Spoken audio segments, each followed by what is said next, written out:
Hey everyone, Steam Decker here, and we have a very special, another face reveal, I guess. But if you guys know me, I originally started making Steam Deck YouTube videos when the Steam Deck first released, and I absolutely loved that device. Not only was I able to continue playing my PC games over on my Steam Deck, and vice versa, it was just a seamless transition, and it was great.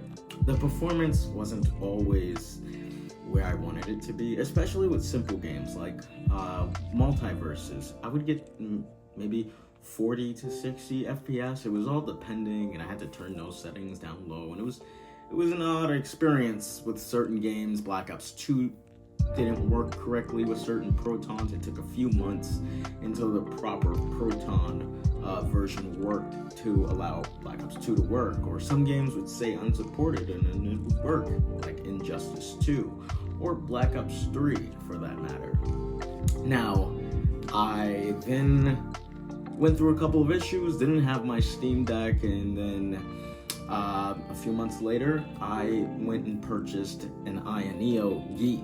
Lots of YouTubers were just hyping this baby up, and I'm not gonna get into it. What I am gonna say is that I almost did not purchase the ROG Ally due to the Neo's Windows 11 experience, how hot this thing would get, how glitchy it was, how glitchy the OS was, and just the build quality of it. YouTubers who get free products know how to amp up free products. Let's just call it at that. But you're speaking to somebody who purchases all his products when he makes videos on them. So it is June 13th, and the ROG Ally, yes, this baby right here, is out. I was very scared. Like I said, the Neo experience ruined Windows 11 handheld gaming for me. My goodness, it is an absolute amazing experience, if I say so my damn self. A couple of games that I played as soon as I got everything set up was Miles Morales, Warzone 2.0, Hades, and Fortnite. Fortnite, I was hitting 90 FPS on medium with motion blur turned on because I am a motion blur guy. Spider-Man Miles Morales, it was between 40 and 60, sometimes high 50s, while web swinging through the city with a bit of tinkering in the settings, I had FSR on, things like that. But it also felt smoother than the Steam Deck. And this is not a Steam Deck sucks, ROG Ally better, or anything like that. There's definitely pros and cons to both devices. In regards to Hades, I was 1920 by 1080, 120 FPS no matter what. I had 15 watts. At 10 watts, I was getting a little under 120 FPS, but it was still over 60. But you can just tell the difference. And yeah, I mean, every game I've played, I enjoyed. And like I said, the Neo really ruined that Windows 11 handheld experience for me. But the ROG Ally proved to me that it is absolutely worth purchasing. I went into Best Buy today. I didn't have to go on any website and place an order and wait 5 to 7 days and hope FedEx didn't steal it. I simply walked straight into my Best Buy, purchased it, and walked right out, went home, set up the device, and everything's good. I do wish that there was a 1 terabyte option. Because 512 is not a lot, and I was not prepared. I brought no 1 terabyte SD card. I brought no new SSD to install, which I do plan on doing in a week or so. And when I do that, I'm going to record the experience and have a walkthrough with you guys. So with everything out of the way and just explaining how everything's been for me, is it worth it? Absolutely. If you're willing to pay $649 for the just better, non-glare display on the Steam Deck, then $100 extra for the ROG Ally is definitely worth it. Not only are you getting an amazing screen, you're getting an amazing performance, 120 FPS, you're getting VRR support. They're constantly working on BIOS updates, which will help performance at certain wattages. So the big one is comparing 15 watts TDP with the Steam Deck and the ROG Ally. You know, with a more powerful chip in the ROG Ally, we want to see better performance at that same TDP. But Steam also worked very closely with AMD to make sure that the power percentage and how much is being used to get, you know, a proper FPS works out well. So, you know, that's going to be hard. But I've been playing plugged in for most of the time because I don't really go anywhere much. Handhelds are for me because sometimes I just don't want to be on the big screen and so on and so forth. Maybe I just want to lay down on my bed, you know, and play with the ROG Ally plugged in, or even not plugged in. I can play other games too. Obviously, we know that battery life is going to drain, and that happened with the Steam Deck and the Aya Neo. We're not gonna get into how quick that died. I don't know who made that device, but please don't buy Aya Neo device. Please buy an ROG Ally or, you know, a Steam Deck before you buy an Aya Neo. Please. The big question is, I'm a console gamer, I'm a PC gamer, but as a PC gamer, I'm a typical PC gamer. I'm not going on any special websites and checking the power percentages and the numbers. I'm not looking at, oh man, this says 55,904 and this graphics card says, as long as I can play at 60 FPS and my graphics don't suck, then I'm gonna enjoy myself. I'm, you know, a big FPS person on mouse and keyboard, so, you know, I'm not gonna say that I'm, you know, a specialist in PC games, but, you know, I know my way around Windows. You know, a computer's not hard to use. So this is for the console gamers, right? Out of all the experiences that I've had, whether it's the ROG Ally or the Switch or the Geek, my hands are too small to grab all three of them. May I say that obviously the Nintendo Switch is the most user-friendly device. My son, who's only 2.5, knows how to pick up a Switch, get into the store, purchase games, open up games quick, and just start playing. The Steam Deck, the same thing. There is a desktop mode for Linux, but there's also just the Steam OS itself, which is very user-friendly for the most part, especially if you're downloading simple games to play. You know, it's pretty much plug in, turn on, make an account, buy a game, or download the games that are already established in your account.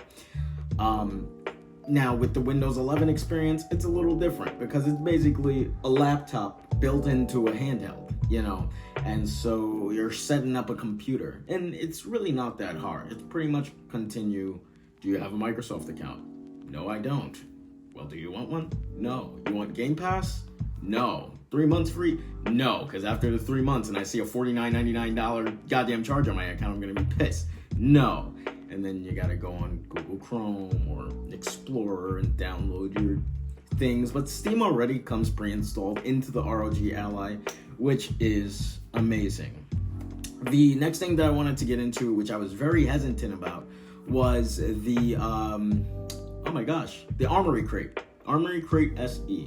So it is essentially on the Steam Deck. There is an option where, whether you're in game or on a website, whatever you're doing on your Steam Deck, you have the option to control your TDP, control your brightness, look at your battery life, things like that with the click of a button.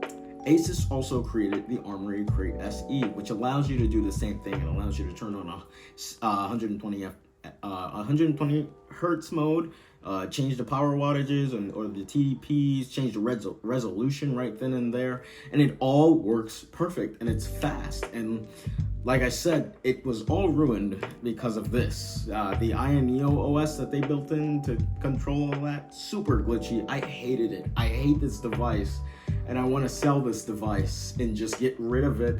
I don't even want it in a collection to brag about. I will never, ever in my life support Aya Neo, ever. I'm sorry, this is like a rant/review. But yes, the Asus ROG Ally has been a great experience. For somebody who is an avid console/PC gamer, it provides both great performance.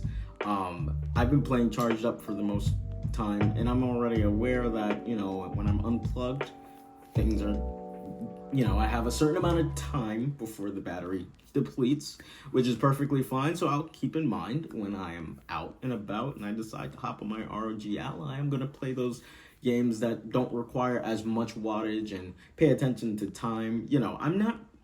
I'm really a person that stays at home, and so I'm mostly going to be playing plugged in for the most part. The next thing that I am looking forward to is the XG mobile eGPU for the ROG Ally. I will be getting that in a few weeks. Like I said, I'm going to be upgrading the SSD and XG mobile because I'm going to be doing something that's slightly different. I plan on having basically a living room experience with a PC.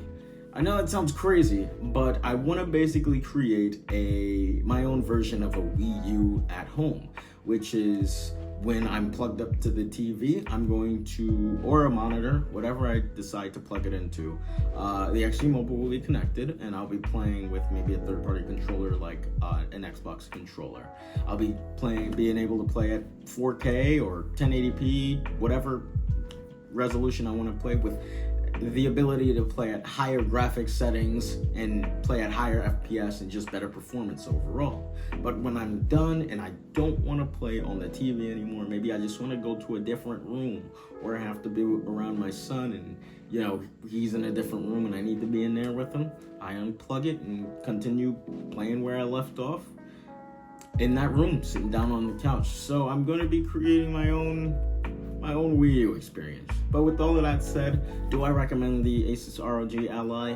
Yes, I do. If people held off due to them not liking the performance, or certain games were not allowed to be played because of anti-cheats and stuff, the ROG Ally is just worth it. The other thing is, it's Asus. You're gonna get, your warranty.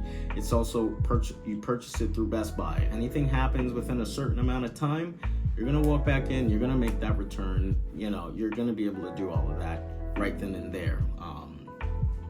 In regards to the Steam Deck 2, you're able to RMA it, you ship it back, they ship you a new device.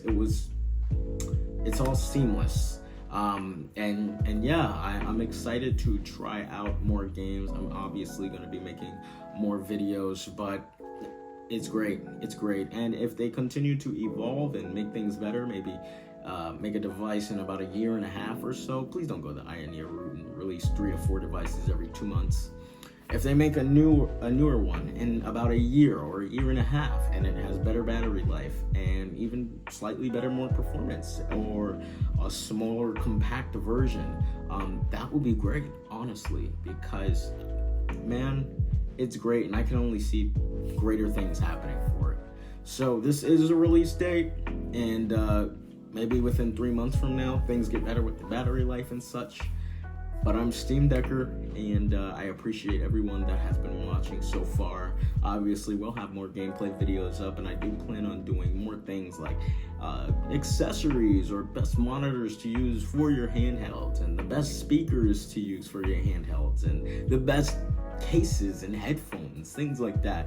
So just stick around, because we're definitely going on an adventure in the next couple months. We're just going to be sending out videos to you guys, and like I said, I've seen the guys who come back to my comments and say, please come back, man, we miss you, we like the videos that you make. I appreciate it all. I see it all, and I try to acknowledge you guys as much as I can in the comments, especially when I was gone. So my name is Steam Decker. If you did enjoy, subscribe, leave a like, comment down below. What do you want to see from this channel? If you just have a question, it doesn't have to be video related. If you have a question regarding anything, I'm here to answer it. And I'll see you guys later. Peace.